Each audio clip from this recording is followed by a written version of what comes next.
Welcome back into Exit 99 Sports. As always, my name is Caleb Deloach, and today I'm joined by a very special guest, Coach Darrin Scott, head coach of Saxony Lutheran. Coach, thank you for joining me. Hey, thanks for having me. It's good to be here. Good to see you. And also my former basketball coach as well. Just a couple years ago. Coach, jumping right in, you are in year 2 now at Saxony.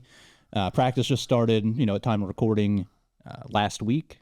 And so, what's the excitement level at, getting back in the gym? You guys fired up, ready to go? It is. It was neat. Since we got to know this year, when I've stepped in the gym, I knew all the kids' names, which is different than last year. I was still learning who kids were and things. So that's been good. But yeah, I guess a really good group of kids. They work really hard, compete hard. So they're going to keep getting better. Obviously, we just got some of the football guys and some of the soccer guys. And we have so many kids who play multiple sports, so that's a different environment because it takes them a little bit longer. But for our kids, that's been really good for them, and I'm excited. I think we're going to be able to really guard and compete well, so I'm excited to see what they can do. Yeah, and so before we get into it, we're going to go backwards just a hair to go forward and start with, you resigned as the head coach of Jackson in 2022. Mm-hmm. You said, you now know these kids' names, so back to 2022, you resigned there at Jackson. Did you think that was going to be your last head coaching job on the varsity level when you did that? I would say at that time, yeah, because I was like, we're getting close to retirement. Kinsey just had Remy, our first grandchild, and so I really didn't have any intentions, and I really loved working for FCA. Right. I told him sometimes what I was getting to do was like being a grandfather of coaching. Yeah, you get to go and talk to a team, you get to like pour into them, you get to do stuff, hang around, and then the coach has to do all the dirty work, and you leave, and then you can just show up again later and talk to them. So. I really enjoyed that, getting to spend time just watching SEMO practice and being around Coach Korn and doing some things that I really enjoyed. It was not on my radar, which sometimes that's how God works. There's things that aren't on your radar, and then he puts them there for a reason. And now here I am. Yeah. So those, like you said, God put something new on your radar, and that was become the head coach at Saxony. Kind of what was the general gist of the whole circumstance there surrounding taking the job? Yeah, in May, actually, it was in that summer. I had talked to Mr. Ruark and thought about it, and I just didn't know if it would work with the job I had. Because I just started with the FCA doing the area director, and so I said no at that time. They did not find anyone that they felt fit the bill, what they were looking for, I guess. And then in September, they were still looking for somebody. Late August. So I talked to Sam Sides at that time, and then I told him I would do it, at least do it for 1 year and see how it goes. And now I'm back for year 2. Yeah, here's year 2, so I'm still here, so it must be going all right. Yeah, so I keep showing up. I'm a little Kramer, Exactly. Just keep showing up. Just keep showing up. Mm-hmm. Then, jumping into the team, something that's kind of interesting for me, as somebody that played with you, is talking about your coaching staff. Some of the familiar names from the past that are there with you now. Could you go ahead and talk about who was there with you and, kind of what was the circumstances leading them? Yeah, so Coach Abernathy, Tyler Abernathy, he's there. He's helping. Yep. He's now working at the Career Center as an assistant director. And his son Brian is an 8th grader. Will probably end up coming to Saxony. Okay. Quinn has got to help me, which has been really neat. He's still finishing up some of his classes, so he's kind of in and out. But he will be done this year. And then depending on his schedule, that's something that we hope he can continue. And then this year, Clayton Carver is helping, who played at Saxony. And he has a doctorate in theology, which I like because I can talk the Bible and talk some stuff and ask him questions. Cover all the interests. Yeah, get everything covered. So all that's been good. I reached out to Coach Barker, but I couldn't convince him. Couldn't get the whole band back together. The whole band, but it is one of the things in coaching is if you have a staff that you really enjoy and you like working with, it makes everything so enjoyable. Right. And last year Coach Weezer helped out. He stepped in. He's such a good guy. So yeah, it's been really enjoyable with the staff that we've had working with us. Right. And Coach Abernathy is one of those guys who has a lot of experience too, which definitely helps. Yes. He coached with you, has that connection, and coached girls at the varsity level for a long time. So kind of neat seeing him back. What's that been like? You guys getting back together after about over a decade apart? Oh yeah, it's been a while. No, it's been good. And I think at this point too, like he was ready. He wanted to be back involved in the game, so it kind of gave him a chance. Because with his job, it didn't work out perfect. Yeah. And even with my job, there's times I have to be gone so that he can be there, and do things. So I think it's been good. And I think we have some different strengths, which I think is a good balance of the things that we like to do. So far it's been good. And we'll see how this year goes. And then working with your son, what's that like? Yeah, that's been enjoyable. He loves the game of basketball. and he didn't want to go into teaching and coaching, or he didn't want to go into teaching. He considered, going maybe being a student assistant, doing something. We didn't feel like that was right. He didn't want to take that path. So this is an opportunity now that he can be back in the gym, and he does a really good job with the kids. And it's enjoyable just to get to talk basketball and have him show up is a blessing. Yeah. So getting into, this year's team, your roster, what's coming back, you guys have, you said all the other sports now wrapped up in the fall. So you kind of got your whole team coming in now starting this week. So you can start me with, guys who started this past year. Like I said, admittedly, I'm a little in the dark about what's coming back on your team. I remember talking about all the kids that graduated off last year's group, but then this year coming into it, one had a lot of questions about, who's back, who played a big role last year that's going to be back playing a role this year. Yeah, we have, it's going to be up in the air as far as like how the rotation works and things. We've got about 10 kids that all are going to compete and do some different things well. Some of the kids who played got quite a bit of playing time last year. Nashawn Davis is back. He played quite a bit. We had some young kids who got to play at different times. Bryce Gabler played, and James Hope played some. Braden Zeldner played. He's back. Corby Ingert played, and he's back. Landon Buckeye got to play some, but he'll be a junior. Played a lot of JV. So a lot of those kids that played some weren't like the main players are back.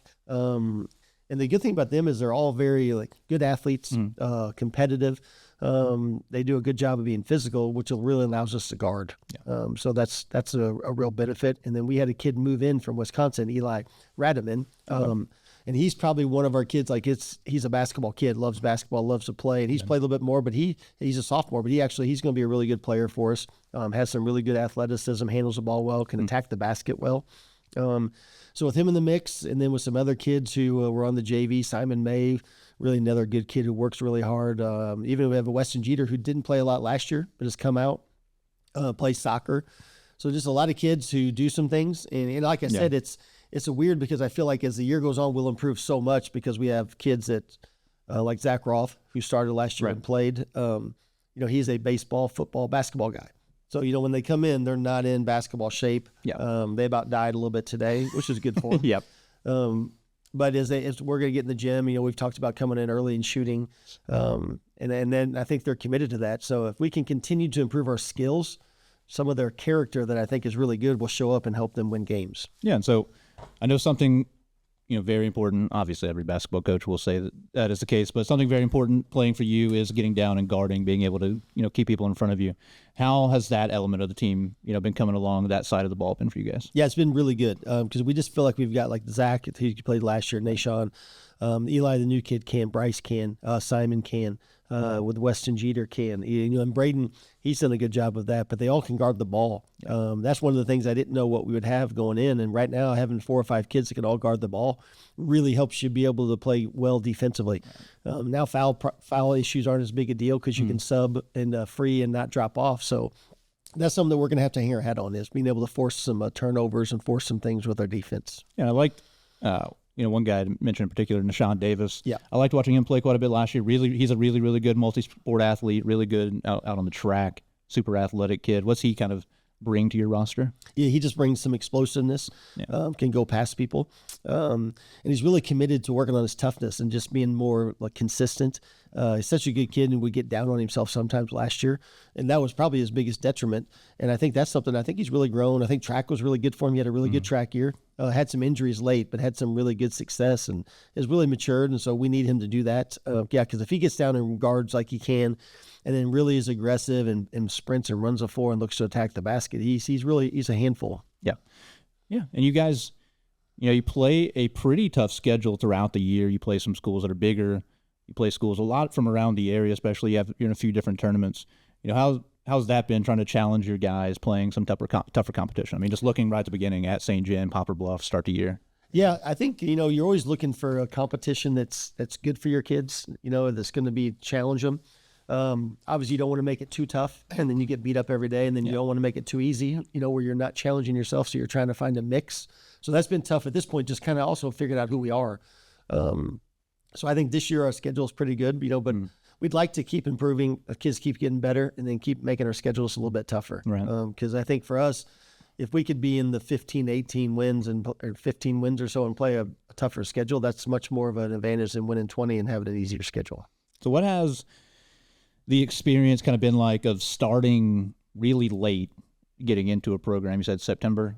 So last year. what is that like, starting in September and trying to build, something new? You were at Jackson for a really, really long time, but you've been coaching for a long time as well. So, you have the experience going to multiple different schools, different sizes. So what's that been like starting over a little bit, kind of building from the ground up? Because that was a team when you were coming into it, I know, that lost a lot from the year before. Well, they lost a lot, and then we even lost a kid, Wes Keeney, who was going to play. Probably could have been one of our better players. He got a concussion. It's like his third one. Man. So he ended up not playing. Had another big kid have a toe injury.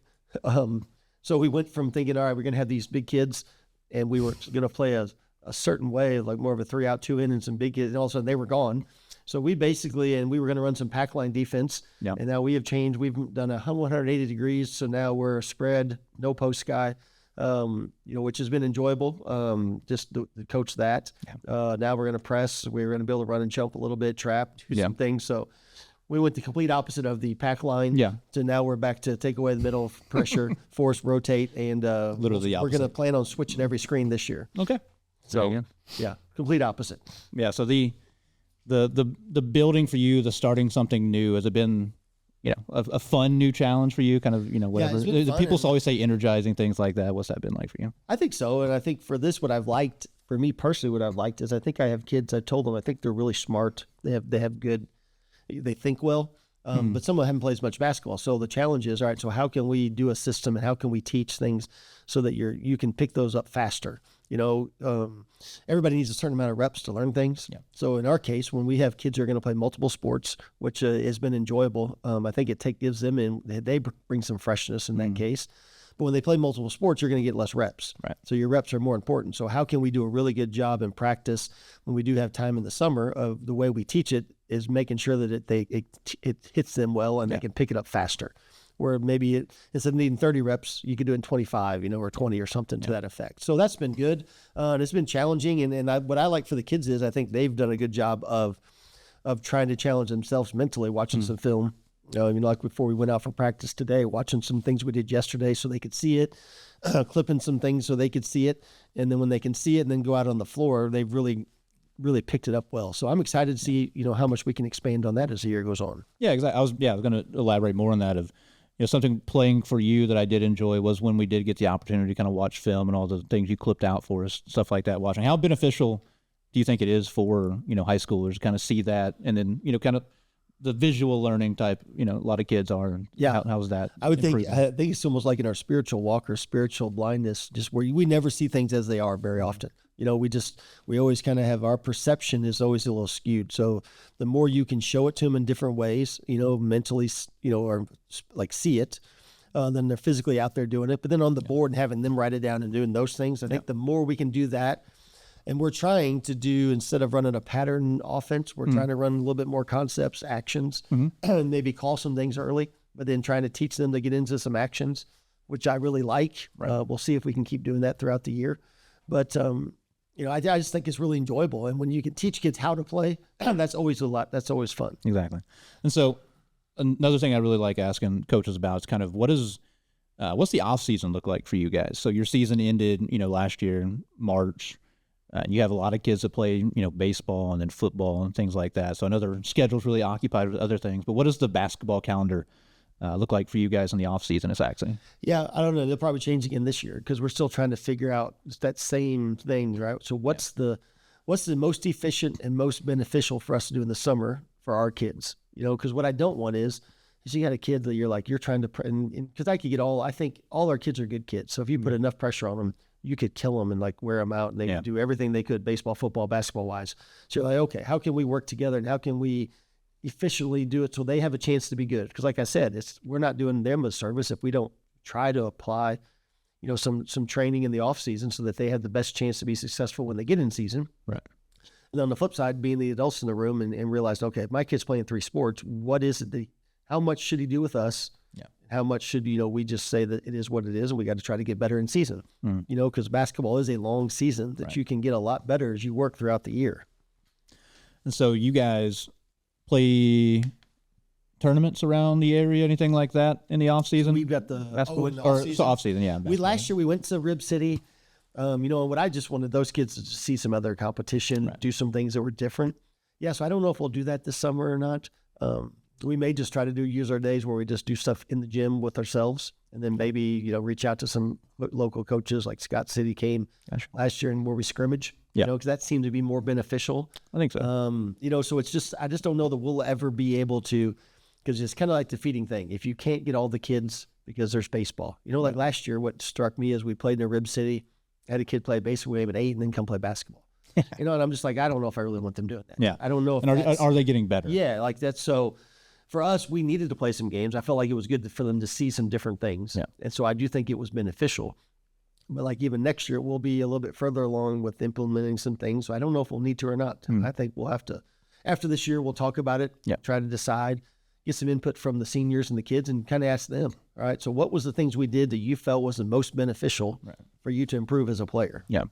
And talking about, player improvement, big thing that's really, I feel like, increased exponentially since I was in high school about 10 years ago, is kind of individual training and then also kind of the AAU travel ball route. And I know you've had, I know Quinn worked with, people individually. You played all over the air, all over the country, things like that. How beneficial, or, maybe the opposite way, do you feel that, individual training, things like that, and also going out and playing travel ball is for kids? Yeah, of course, it depends on the kid and depends on the situation. And then there's just so much, like anything else, who's coaching them. And then even in the individual training, like, what are they doing training wise? Right. I think the thing about basketball that has stuck out to me is it's hard if you do an individual trainer to work on things like penetrate, kick, passing, move without the ball. Yeah. Some 5-on-5 things. And in my only frustration, we always tried to find a team, but it's a year if you get on a team and they never practice. Yeah. So now if you never practice and you're just playing games, now you're like, all right, how much better are we getting? And I know like everybody get exposure teams and that is part of it, I realize. But for the most part, I think sometimes we overvalue playing games and undervalue just playing pickup and playing scrimmage and probably working on our game. Yeah, because when you're just, like you said, practicing, even I know a lot of bigger travel teams practice once a week and then you go play a bunch of games on the weekend. Like you said, you could do that, say, hey, other kids that you're in school with and kids from wherever, Jackson, Notre Dame, go get together and play basketball. You get similar effect. You could. It's kind of I think what we've done as adults, somewhat, not always. And once again, everything is always, there's two ditches, and you're trying to get back to the middle. But we've almost planned things so much for kids that they don't plan on their own. Right. But I do think there was someone that was going to a trainer, and I think a lot of the trainers have good hearts. So I am not opposed. I do think that sometimes when it comes to this would hit all sports, volleyball, baseball, whatever, you can kind of prey on the anxiety of the parents and the fear of missing out, and like, oh, if I don't do this for my kid, they'll fail. Like, they won't. So that part is mixed in there. But I do think that a lot of times they mean well, but it was like they were saying, well, our kid's just not getting better. And I'm like, well, probably because your kid just needs to learn how to catch the ball and pivot and pass it. Right. Like they're in 3rd grade or 4th grade, and like they probably just need. It's no offense, but the drills they need to do, they don't need a guy that really knows all that much basketball. Yeah, we're not trying to get install a bunch of dribble moves and go around XYZ cones here. And then at the end of the day, too, even in high school basketball, you at high levels they do stuff, but most of the time it's the simple things that you've got to be a lot better at. Right. So I think sometimes that can be missed out because we work every day. Can you pass it with 2 hands, catch it with 2 hands, catch it on 2 feet, play on 2 feet, 2 eyes. Because can you be strong with it? Because when when that's happening in a game, there's going to be 9 other people surrounding you. It gets a lot harder. So just being able to do it consistently in practice and do it right, I feel like very, very important. Translates a lot better. Yeah, fundamentals don't happen unless you do them over and over and then consistently. And so going back to your first question, I think it's like a lot of things in life. Trainers are not good or bad. It depends on the trainer and how you use them and your philosophy of what you're trying to get out of life. Right. Travel ball, same thing. It's kind of morally neutral. Depends on the coach, depends on your situation and what you're trying to get out of it. Both of them can be good or bad depending on the situation. So going to ask you about some more, things involving your past before you came over to Saxony. So you originally from the St. Louis area, right? So what was your background personally in sports, playing and things like that? Was never a great player. Well, one of my problems was I think as a freshman I was like 5'4", 5'5". My dad was 5'9". I can remember thinking like, man, if I get to be 5'9", that would be amazing. Like that'd be game changer. Yeah, that could be like, and then going back to my 10 or 15-year reunion and seeing guys that I felt were 4 inches taller than me, were the same height as freshmen. But yeah, so never great, but played baseball, basketball, and football. Probably like, I guess I should have known maybe I was going to coach. I think it was my sophomore year of football. Yeah, because I would be the backup quarterback, so I would play, and I'd always be with the offense coordinator. We'd chart things and do stuff, and then he was going to miss for a game. And so when he missed, the other coach was going to call the plays, and like he tried to call 2 plays, and then I told him like, he can't call that. That doesn't fit. He goes, you just start calling them. So I got to call the rest of the game, and then I had to go in later because the quarterback got hurt. But anyway, long story short, I guess that was a sign that maybe playing is not going to be in my future. Yep. Maybe coaching is more of a thing. Yeah, and then the same thing in basketball. My dad, speaking of travel ball, was coaching my brother's. So what? I was in high school, so he's probably like 6th grade, 7th, somewhere in there. He's coaching their little travel team, and he got mad at him and said, they don't listen. I'm not like, he got mad, so I'll coach them. So I coached the second half. Then we changed and put a press, and then it was one of those, it went well, and then we ended up coming back and winning, and then I got the bug, and I'm like, that's what I want to do. I think I'm going to coach. So that kind of directed everything from there. So I went to SEMO. I knew that, all right, well, if I'm not playing in college, how could I get learned? How could I gain an advantage somehow? So I just remember I decided one day, someone said, well, you ought to be like OS Coach Shoemate if you could be a student manager or assistant or something. So I walked across campus. He was in his office. I went in and told him my name, what I wanted to do. And he said, all right, you're hired that day.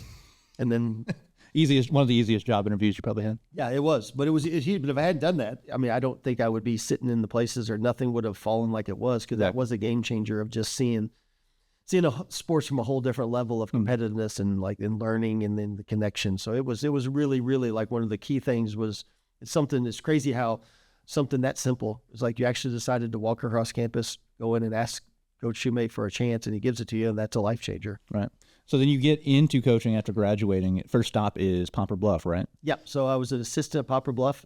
I got hired, and I graduated because I didn't want to miss basketball. So I made my student teaching be like the next year in the fall. Okay. So I graduated in December, and they happened to have a math teacher that got fed up and wanted out. So he left mid-year, which left a job open. Crazy how things like that happen. I got hired and coached freshman football, JV football, or freshman basketball, JV football, and tennis. And then a couple years later, a year after that, the JV coach for basketball left, and I got to do JV. Yeah. So I coached 3 sports for a while to start out. So I hear that a lot from a lot of different coaches that are now head coaches. It's like, yeah, I started out, didn't know anything about cross country, then I was coaching cross country. Or didn't know anything about volleyball, and I was coaching volleyball. How valuable is that experience, learning how to coach, doing things that you don't have an expertise in? I think it's good, and I think the thing that sticks out to me at that time, they just wanted people to coach and be in the classroom, because I think principals really valued like a coach who was there, who was around, just how it could impact the school. Yeah. Because at the end of the day, like discipline didn't change. Like you knew how to make kids act right. Yeah. Yeah, you're going to line up, do what you're supposed to do. Like when I coached tennis, I was like, I played most of the time with them because I'm like, I don't know what else we can do. So you can just play tennis. And obviously, since I was the tennis coach, we weren't expecting too much out of that guy. No, but it was just really good. And so I think, coaching those 3 sports at that time, it was just a different, the off seasons were different. You could coach multiple sports. Right. But the camaraderie with just getting to know all the kids and then getting to coach with different coaches was really a neat time. Yeah. So then you get your first head coaching gig is then at Greenville. Is that right? Right. How did that come about? And what was that experience like? Oh, because when you're young and you've gone for a while and you're like, I got to be a head coach. Like, I've got to take a job somewhere. And the guy that Jamie Bell was the principal there. And so he had played for Larry Morgan back at Clearwater. So he had said, hey, Rick Rainwater had coached there for a while. He was going to like move out, get into administration. So I came up and interviewed, and it seemed like they had a decent like group coming. And so I took that job and was there for 2 years.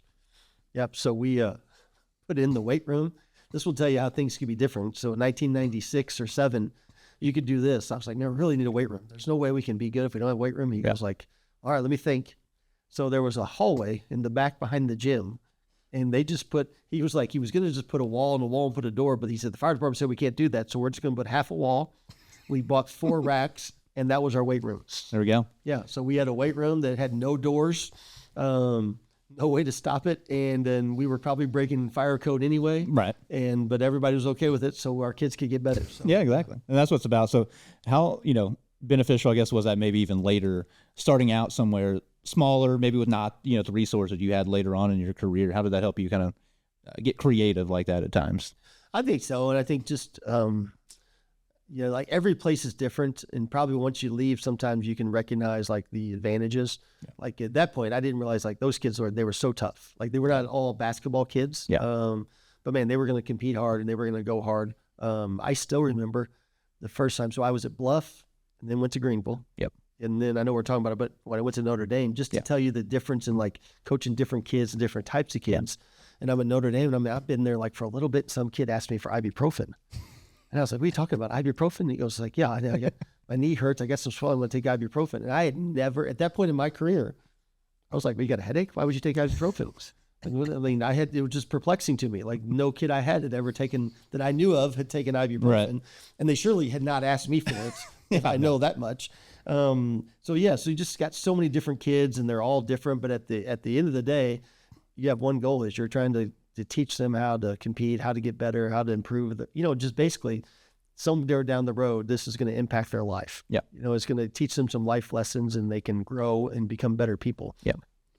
Yeah. Because not everybody that plays the sport has, college basketball in their mind, but then after they get done playing. So how important, is that as a coach, keeping, wins and losses also teach a lesson, but also just improving people as young men? How hard is that, or what important is that to keep the focus on? Yeah, I think it's hard because I think for me, at least personally, just talking early, it was easy to tell a kid like, you're done, you're not going to play. Yeah. And then as I got older, and I think my faith was always a part, but you try to make it more like, then you're like, okay, well, this could really help this kid, this could change his life. And maybe you stick with kids too long. And you think like, all right, you give them too many chances when you should have cut them loose because that would have been better for them. You thought like, oh, I can change this kid or save his life. So at the end of the day, I think the reality is there's only one way kids change is it's through Jesus, like when their heart changes. Right. What you're trying to do is teach them principles and put them in spots, and hopefully they, at some point, maybe that does kick in. Yeah. But it's hard because I think there's so many times like you're trying to balance what's best for the team, what's best for the individual, and how that fits together. Yeah. And there's never always an easy answer. Right. And I do think that's where sometimes the tension can fall in for coaches. Mm. So then, you mentioned already, you go from Greenville to Notre Dame, first dabble in private school basketball. What was that? I mean, obviously a culture change, but what was that experience like, and how did, where did the, job interest even come from for you? Well, the crazy thing is, so we went back to Bluff because I felt like Greenville was going to they're going to not be very good. They had an assistant job open. So I'm like, I think I'm going to go back there. And then really was contemplating at that point, all right, so do I want to try to find another job or do I want to go into administration? And so I had applied at Crothersville and at Notre Dame, and I didn't think I had a chance to get the Notre Dame job. Yeah. Crothersville offered me the job, and me and my wife, we can talk about it, but she was obviously, once Notre Dame offered, she felt that was a better family job, which she was correct. But I will say that Crothersville had Norman Prater, and they were really good at that time. Yeah, they were good. So I didn't think I had a chance to get the Notre Dame job, to be honest. Yeah. I just felt in my mind it was a good job. Like there were going to be people apply, and maybe I think Brother David, who was part of the interview, and Chris Janet, I came in with 7 notebooks trying to talk about stuff. So maybe that tricked them into thinking it was a good decision. But it was a really good. It was a good experience those 4 years, and I was lucky because anytime you can come in and I had a group of sophomores that was good. Right. I had seniors that was good, and the junior class was good too. But I had a core group of sophomores who were really good, good kids, good parents. They were easy to coach, really coachable. And then you had a group of seniors who wanted to have a really good year. So that first year went well. And then having that sophomore group for 3 years makes things so much easier. Right. So I was spoiled with my first head coaching job, to be honest. Yeah. And so you, at this point, how long into being a head coach would you say? How many years was that? As first year at Notre Dame? 2. So after just a couple of years, you go to a school that did have a lot of athletic success in the past, things like that. did that, as a young coach, kind of weigh on you, kind of the expectations, things like that The at all? thing about being young and dumb, you don't think about stuff like that. You just show up and start coaching, and you just think, oh, we're just going to get better. We're just going to compete and win games, and we'll figure out a way to do it. And sometimes it's, for lack of a better term, I mean, this would even fit that young and dumb. So we were at Bluff, me and Jan. So she's pregnant with Maddie, has a million sick days. So being pregnant's not going to be an issue. Right. So then we decided, like, hey, we don't want to, that's too easy. Let's go ahead and move. And then that way you'll only have 10 sick days. And then, long story short, she ended up going bed rest. So we had that. So many things we did that probably, if you went hindsight, you're like, that is not a good life decision. Bad mistake, number one. Number two. This is not a good decision. But once again, like, everybody's like, were you worried we did this? I just think sometimes when you are focused on the task at hand, you don't have time to get worried. Right. So until later, you realize, oh, man, that was God really looking out for us. So that worked out. Exactly. That probably was not our best decisions in our life. Yeah. So you're at Notre Dame, and that's your first head coaching experience in the SEMO conference. You'd been obviously at Poplar Bluff in the SEMO conference before, but SEMO conference, especially then, I'm trying to think, had, a lot of guys who were legends, some very, very good players. The Hansboroughs then around that same time period were at Poplar Bluff as well. And so what was that like too, just being, early coach, young coach jumping headfirst into a really, really good basketball conference? That was my fault partly too. So about being young and dumb, because we were not in the SEMO conference when I came there. Oh, okay. And then I thought we should get in it. So their third year, when it was Corey Besink and like Travis Siebert and Wayne Esner and Tyler Cuba, they were seniors. That was our first year in the SEMO conference. Oh, okay. And that would have been Tyler Hansborough's sophomore year. Yeah, that was his sophomore year. Interesting. Bluff was really good those next two. Those couple of years. Yeah, they had a couple good years. Yeah. So it was different, but being an assistant at Bluff, I just kind of felt like that was, I don't know, it didn't, once again. That just was the level you expected? Didn't overthink it. Yeah. Just it was like, we're just going to try to compete and see what happens. Yep. And so, to keep hitting the fast forward button, you end up at Jackson then after a few years at Notre Dame. What led you to the Indians? One of the big things was just Notre Dame's not in the public retirement system. Okay. So you had those 4 years. Mackenzie was going to go into kindergarten. So it was kind of like a decision of like, all right, so are we staying here? Are we going to get back into public school? Where's Mackenzie going to go to school? Right. Like, are we going to be that family where you coach at one place and your kids go another? Like, so you had that whole dynamic involved. And then, the Jackson job came open. And then I took that. Basically, it would have been mostly, it was the retirement in the family of like, all right, now we're all at the same school. Yep. And so obviously when you retire later down the road at 53 or 52, 2022, you're like, okay, that was a good decision. Yeah. And now I can do something else. Exactly. So there's other job question. Did you always teach math? I did always teach math. Okay. Yep. Yeah. Once you tell them you can teach math and you have a degree, you never get out of it. Yeah. I figure that's in high demand, especially coaching combination of math. Yeah. There's just not, the math teachers they just don't grow on trees. Exactly. Makes sense. So yeah. Special choice there in teaching math. Had you for geometry. Learned a lot. I tell people all the time. I'm like, I don't use a ton of math like that we use in high school day to day, and I'm like, the one high school math subject I can tell anybody about is I can help you with angles. I can do geometry. I got all the shapes down. I remember that. Your class left an impact. The funny thing is, so I had to start teaching geometry. That was the first time I taught it, was at Jackson. Really? And then after my last, I don't know, a lot of years, that was all I taught.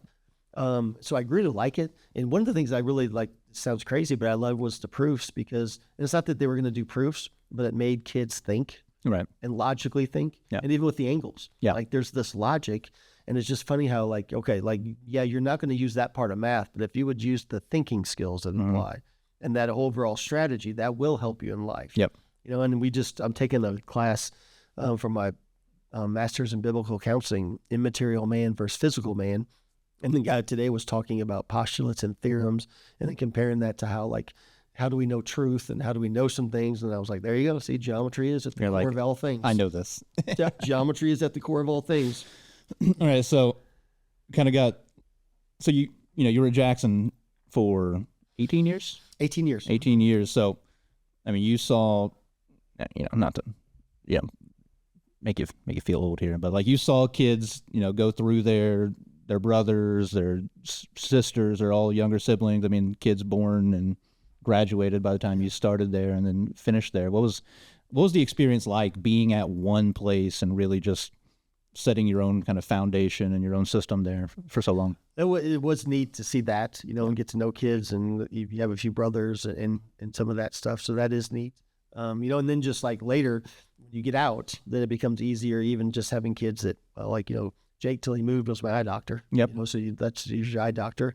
I guess I'll have to drive to Arkansas now. Yeah, exactly. Yeah. To go to the eye doctor. But yeah, having those relationships like that is neat. And you wish you could have probably more. It's hard to keep up with all of them, but I think that's the biggest thing. And there was even times you're like, I wonder what it would be like, because some guys, like coaches, stayed at the same school for like 30 years. Right. And to think like, all right, if I'd have been at Bluff my entire career, how many different kids and your families. Yeah, and you'd be getting parents and their kids. Yes, too. and that's kind of a neat thing. So yeah.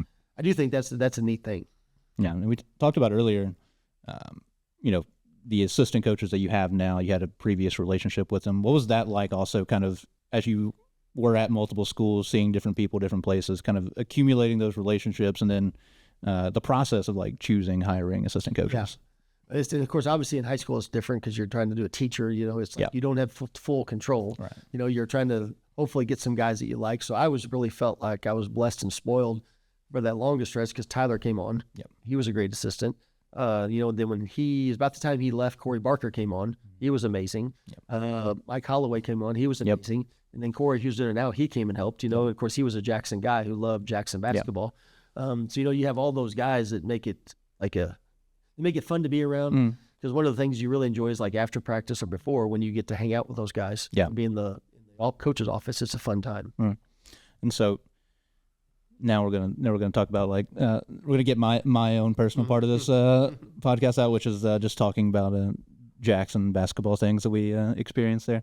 So I think my senior year we went to the state quarterfinals, and that was the first time that Jackson had reached that points. That's I think like 1980 or something like that. It would have been a while because Coach Burke did it. It was been Coach Burke, obviously. Yeah. It would have been. I thought they did it twice, maybe. Like it was 89 and maybe one. Maybe 90. 92 or 91. Something like that. Maybe. Don't quote me on that. Yeah, but there's been that long stretch. What do you? A little while, yeah. And that was your year? 8, 9, something like that. What did you feel like kind of helped push you over that hump? Start winning. You went on a great run there, winning district titles, things like that. That's a good question. I mean, I think that group was really special. Yeah. You just had a lot of guys who really were bought in, focused on the task at hand. Had the coaching staff, I think, did a really good job of us, preparing kids how to play, maybe, if that's a good thing.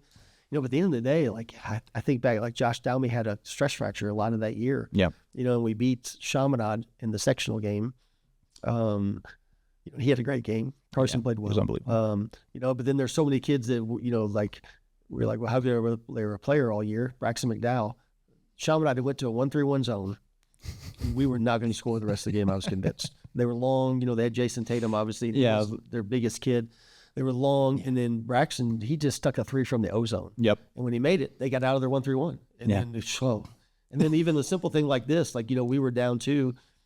We missed a free throw. It wasn't Carson that shot the free throw. I can't remember who shot it. I think it was Braxton. I think it was. And he did a good job missing this one because he gets tipped.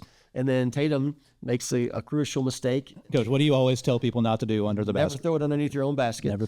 And he does it, and Carson takes a step back, catches it, hits a 3. We go up 1. Great chest pass. Yeah. Right to Carson. Yeah. And then what's funny is we, Quinn, just because of that, and we've always liked the Celtics, so he became a Tatum fan. But we saw him going into Webster Groves in the summer. Yeah. And when he came up, the guy with him said something about, "Oh, you're from Jackson." And you could see he'd said something, but he had just played well the night before. But it was neat. Quinn got a picture with him, but yeah, it was kind of crazy to think that guy right there is making millions of dollars playing the game of basketball. Yep. But yeah, that's my only fun fact for young people nowadays is I'm like, you see that guy? Yeah. We beat that guy. Yeah. I'm 1-0 in the playoffs against Jason Tatum. Yeah. It's my one fun fact there. Yeah. So I think all of that stuff, winning that game, and then of course we played DeSmet the next game. And they were really good. Yeah. I mean, there's never been a faster whiplash in my life of wow. Yeah. We really felt I felt personally going to the CBC game just whatever, the things we went over and the talk, like personnel conversations we had, it was like, I feel like we can beat this team. And then it's like, you get there like to the DeSmet game and you get like, you buy into that as well. And then it was about a minute into the game, I was like, I don't think we can score. Yeah, I don't know if we can do that. We were struggling to score. That's where kind of like even, Josh being out all year showed up more in that game than it did in the Chaminade game. Because he was much like once he like the next year showed it when he could actually get in shape and could play. Yeah, he could. But then I'd even like Coach Kennedy, he had coached at Eureka, and we had talked. I called him talking about how we could take away their high-low because they had the Nolan Berry kid was really good. Yep. But the Bosch kid, 6'5", 6'6" kid, like he was a really good high school player. He was really good high school. And he was just talking about the fact that if they get in a high-low, you can't guard them. So we were going to try to play off. And the Plackmeyer kid could shoot it some. So you knew we were going to try to get on him. But the other two, I'm going to forget their names, but the athletic guard, Shackelford, I think. They had another guard. And they had Jimmy Barton, the point guard. Yeah. So it was Barton and Shackelford. Yeah. And we were like, okay, we're going to have to like really help. We're going to super help off them. And Coach Kenny said, hey, just so you know, Coach, if they make shots, you're not beating them. And I wanted to call him like at halftime and be like, hey, you were right. Not only we're not going to beat them, like and they went 9 for 11 in the first half from 3. Yeah. And you're like, okay, that's not going to work out. Yeah, I've never experienced just a faster avalanche, I don't think, in those years playing basketball for you. Yeah, that was a whiplash. Yeah, they were good, and they played really well on that day. They did. Yeah, no, they were. We probably maybe didn't play as well as we could have, but most of it had to do with them, I feel like. So one fun question I have for you here, we're gonna look back on all the years you've been coaching. I need you to create a all-time Darrin Scott starting 5. Oh man, I'll put you on the spot here. A lot of players, a lot of good players. So all-time, like all-time, all schools. And everything. Yeah, every player you coached. Make this really difficult for you. It would be tough because you can go on like kids that you like, and there's always there's kids that are like, okay, I don't know if he's the greatest player, but like, hey, I'd put him out there just because. Like, I had a kid at Notre Dame, Corey Biesink. He's only like 6'2". Yeah, he had 22 rebounds against New Madrid. Like, and then I think about that now, and I'm like, how in the world did you get 22 rebounds against him? But he was just so like he just played so hard. Yeah, and was such hard. I feel like there were guys like that all the time. Like we played, the Garrett twin, Roper and Ryder. Oh yeah, were really good at the one kid was really good at SEMO football. Yeah. I remember that kid was like 6'1", and we beat them. Last year I remember playing against those kids, but yeah, that kid had like a 20-20 game, and I'm like, you are 8 inches taller than every post player we have. Yeah. Like, what are you doing? Yeah.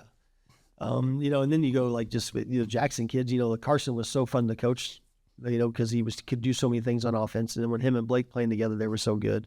That was going early. Like Jake was always like, because Jake was so competitive.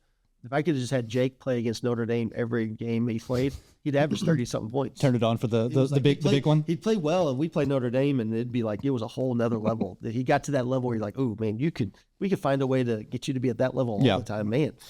I think Notre Dame did bring it out of a lot of your Jackson kids. Yeah, like over the years, like kids I played with, and then like some of the later ones. There were some special performances, like Braden and Blake had some crazy games against Notre Dame as well. Yes. Yeah. And then you just have so many kids, like even Braden. Like you just forget. Like I think sometimes people forgot how athletic he was. Yeah. Because he was kind of sneaky athletic, and all of a sudden you would see him go and he'd jump, and you're like, holy cow. Yeah, no, like you would never expect it. Like you said, he just gets one backdoor cut, and it's just like he's dunking over people. Like where did that come from? So just so many kids. Like it would almost be impossible to pick an all-star team. But yeah, you would have to, like, if you're picking some from all of them, and then even going back to when I was at Bluff, there were some kids I really liked, even like JV wise, I coached. Yeah. Like even now, since I get to work for FCA, I get to go in that area more often, right. And see some of those kids. Like one kid, God bless him, he got to be coached by me in my earliest years, where you're super crazy. I kicked him out of the game. Like he went out. I was mad. He wasn't playing hard. I told him to sit on the end of the bench. And then the other kid that I put in for him was turning it over. And Raymond, I looked at him and I told him, I said, hey, if you're not going to the game, just get out of here. Well, he took it as I kicked him out of the game. I was like, well, there you go. Kick the kid out of the game. I love that. Told him to go home. He's not going to be ready to play. But kids like that. And then what's crazy is, like, you would think that would ruin the relationship and you just would never talk to him again. We talked all the time. It's just, I don't know. Coaching can be, it's a surreal, and there's a lot of emotion and there's a lot of other things that go into it. And then what you hope is, eventually, like even when we're talking about that, is once they graduate and they're out, they realized that you really did want them to be as good as they could be. Right. Maybe you probably didn't do it the way you should all the time. Probably, made some mistakes, like, because everybody's human and you don't do things perfectly. But at the end of the day, your main desire was, how could I get you to get to the highest place that you could be? Because that's kind of what the name coach comes from. Yeah. Like, you have carriage coach. Right. It's supposed to take a person of importance to where they want to go, and that's what you're trying to do. Exactly. But, so I avoided the all-star team by saying that. You did. That's a good job. You got the whole crew in there. Yeah, you did. You had some very, very talented teams. There were some fun teams, especially, like I said, whenever I was there, and then the years following, those teams that all did made runs to the quarterfinals. A lot of very, very talented teams. Would you pick one over the other as far as just pure talent goes? You have one team that's like, this team could probably beat every other one of my teams. It would have been like Carson and like when JD and Calvin their senior year, just because there were so many different kids that could do things. That team was unbelievably deep. Yeah, and then just like they fit together well. Yeah, that doesn't always happen. Sometimes you can have a talented team, but it's right. You have multiple pieces that are harder to get together, and then some pieces fit together well. Is there any skill to having that happen, or is it just kind of luck and the fact that like these kids just like each other and they have personalities that mesh, things like that? Yeah, you want to say you take all the credit, like, oh, we did all this stuff and we were building the fancy culture world, and we're doing this, and you feel like you're trying to as a coach, you want to encourage that, and you're trying to hold them to a standard. But at the end of the day, like if you talk to a college coach, you talk to NBA, you talk to a business person, they will talk about their culture and how they try to build it, but they'll say the number one thing is who you hire, who you recruit is the most important part. So I think from that standpoint, there's a lot that's inherently built in that you have, like that group. They were easy to get to buy into stuff and to like, and to do stuff.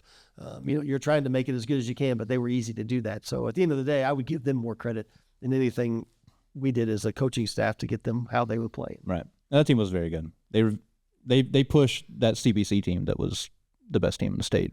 Yeah, really, really far. I mean, that was a loaded team because you have Carson and Blake. That mid-range high-low look was unbelievable. And then you also have Brandon Leaders at center. You have Braden, JD out at guard. I mean, then guys behind him, like somebody I always tell kids about when it's like, hey, they're like, oh yeah, this kid and this kid were the best from this time period. I was like, there are these people like Calvin, Lysell, Connor Shepard. Just ruined so many people's lives in Southeast Missouri for 2 or 3 years, having to, try to score against those guys. It was like, and Calvin could score. Yeah. Like against that CBC game, he played well, hit some threes. Right. And the thing about him was he was super competitive, but yet had no worry about who was getting the glory or what. Yeah. They just wanted to compete. That team, I mean, there was like a 5-point game late. And that team, the CBC team, just talking about how good they were. You had the kid, This team's unbelievable. Yeah. The Barnes kid, point guard. He went to Texas. So Barnes went to Indiana State. Well, Indiana State. Missouri Valley Player of the Year. Yeah. They had the other kid who went to Arkansas State. Yep. Had the shooter went to an NA high school. Yeah, because they had and that was Patrick McCall, that was the year after he graduated maybe, and he was CBC, but he would have been. Let me think. He left. Yeah, he just so it was him and the other one left. Yeah, which kind of made him better, actually. Yeah, to say as far as team goes. But yeah, that guy was out there. He won, and they had a couple NBA titles. Ray Doby. Yeah, I always tell people I've never seen a stronger person in my life. Yeah, he. Also, we got another bone to pick here, Coach. Yeah. For about 3 straight years, I think we played like the number 1 team in the state of Missouri on senior night. Yeah, that was sick and twisted. That's poor planning. That's poor scheduling. I think we played Webster Groves 2 years in that stretch, and then my senior year we played CBC. Yeah, and I was just like, these guys are all going to be in the NBA. We're just going to let's see if we can play next year. Who could be better than this? Yeah, that was a very funny stretch. I remember that senior night because we might have played our best game of the season and lost by 12 or something like that. I think Braxton had 7 threes in the game, something made. Well, just because of the shooting sleeve he put on. Yeah, changed his game. And he just starts shooting it like crazy. Coach, you got to give in to the look there. Yeah. And then you had some really good players that played under you.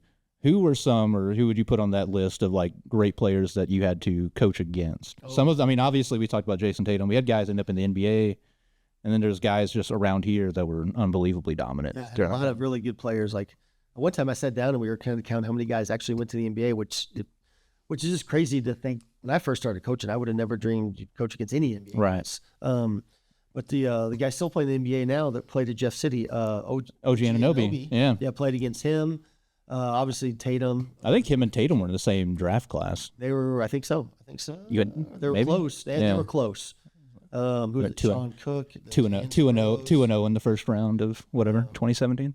Otto Porter was a crazy player. I still remember we played them in the finals of the Christmas tournament. Yep. Bobby Clark comes out and sits down beside me and goes, "Coach, Otto is guarding the high post and the low post right now." I said, "Yeah, I think he is. I think you're right." And they ran a 1-2-2 with that plunger, and he was up top, he was down low, he was everywhere. That's usually my answer, right? Because I tell people we beat Jason Tatum and Chaminade, but then I'm like, the best or the toughest player I've ever seen is Otto Porter. Like good. Trying to make people understand how good he was in high school, and then also the fact that they had Bobby Hatchett and these other guys that were Drew Thomas. Yeah, these guys that were out of this world. They were really good, and they had like 75 kids in the entire school, and it's just like, how is this happening? Yeah, Otto Porter was he was at the top of their full court press too. Yeah. He was guarding like Caleb Newcomer and Braxton simultaneously. Yes. It was just like, and then looks like he's ain't trying hard. No, it just looks like it's as easy as can be, just to be out there, could play forever and never get tired. Exactly. Yeah, he was unbelievable. Yeah, there were a lot of guys. So yeah,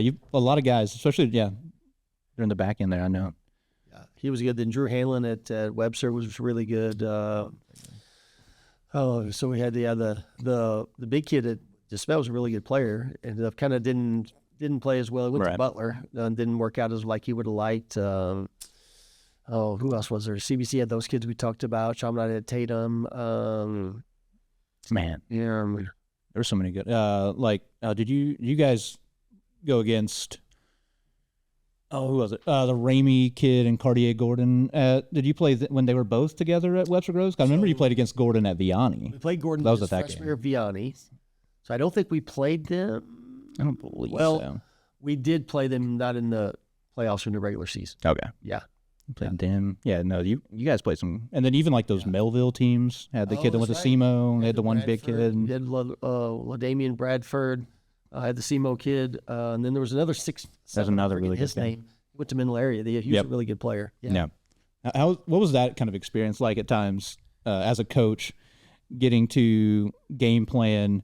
And also part of that, I talked about, making your kids believe like, hey, we can play against this kid that's going to be in the NBA one day. You might not know that then, but you're playing against these great individual talents and, giving that confidence, belief that they can actually do something against them. Yeah, I think the key, at this point, the kids that were good at it, it's not that there's some humility of this, and it's because sometimes it can be false, like we can beat these guys, and then it doesn't go well. Yeah. And then everybody falls apart. All hope's gone. Oh, we're not. We were wrong, so now we're bad.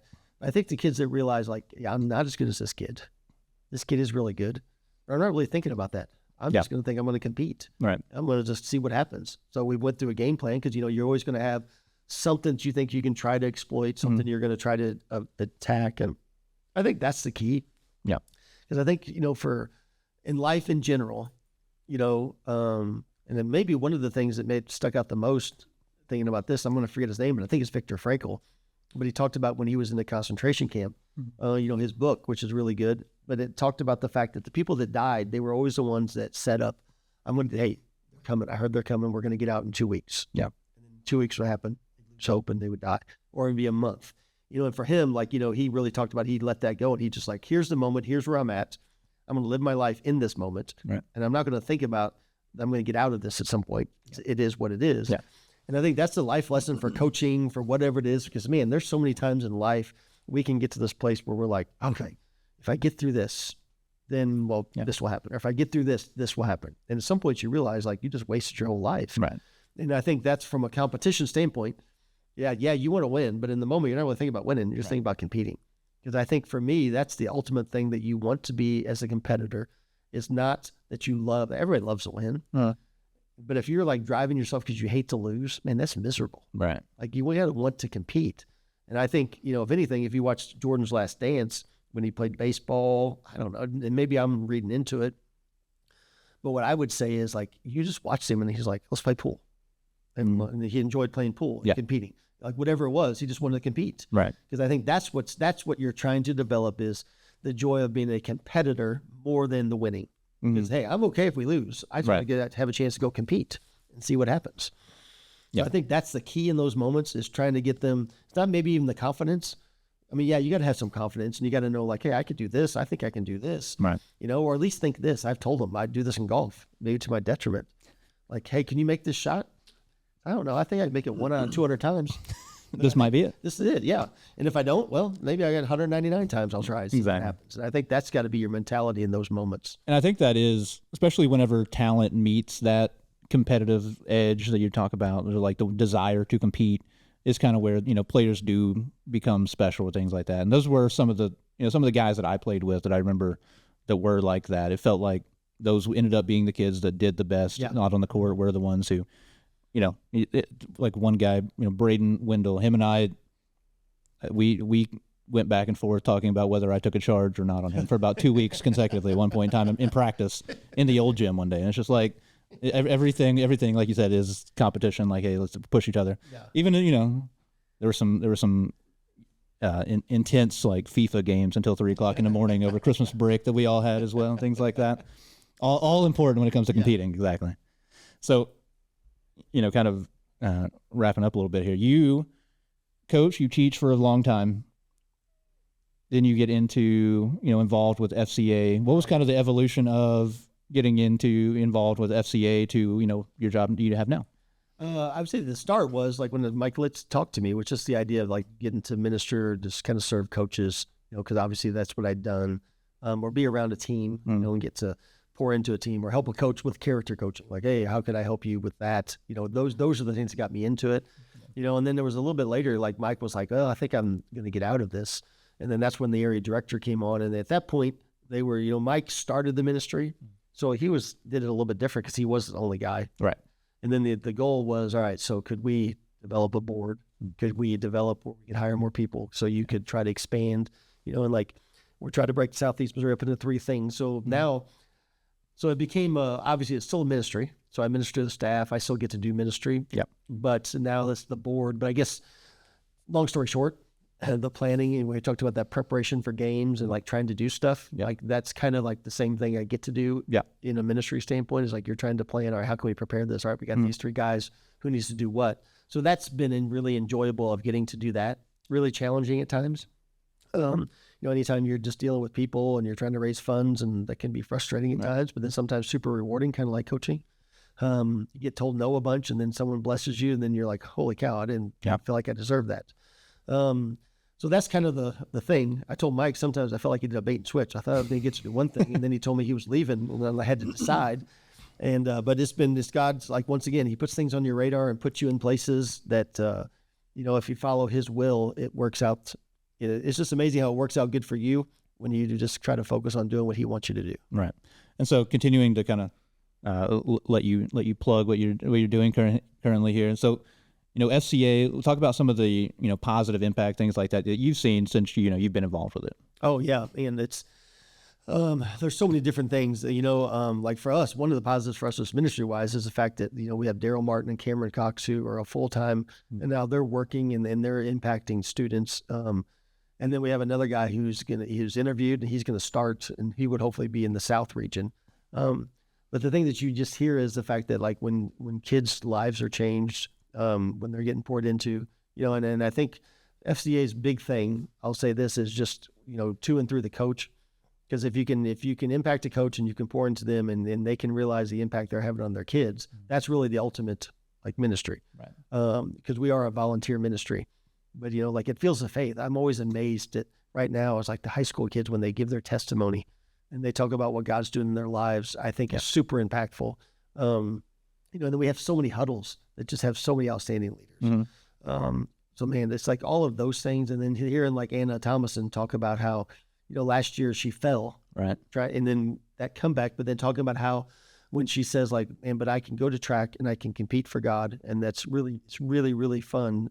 Glorify him in the way I compete, and talking about how at that moment, because her faith had grown to that point, you know, she wasn't even thinking, going back to your thing, it wasn't thinking about winning, wasn't thinking what's going to happen. She was just like, I just need to get up and compete to glorify God. And then knock on wood, she comes back and wins somehow after falling in her best event. So I think things like that, hearing those stories, And then I got to meet, there was a coach that was just telling me, Cameron Cox is doing some ministry with the Cape Central football team, and just said he took a kid home, and he said, well, how's it going? Did you have a rough? What's everything doing? He goes, Coach, it's good. I got to get close to the Lord today, had a good Bible study, and I got to play football. So, I mean, hearing kids say that is pretty rewarding and encouraging. Right. And then, finally, you talked about Fields of Faith. How kind of cool is it to kind of see your now, I guess, multiple careers kind of connected and come full circle in the way that a guy who did play for you for some bit of time there, like Cooper Callis, and was at school there while you were teaching, coaching. How cool is it to see kind of those moments come full circle, the fruits kind of come like that? It's been amazing. And even in bigger picture, like to see that and get to talk to him, and when they're adults, just to hear how God's moving in their life.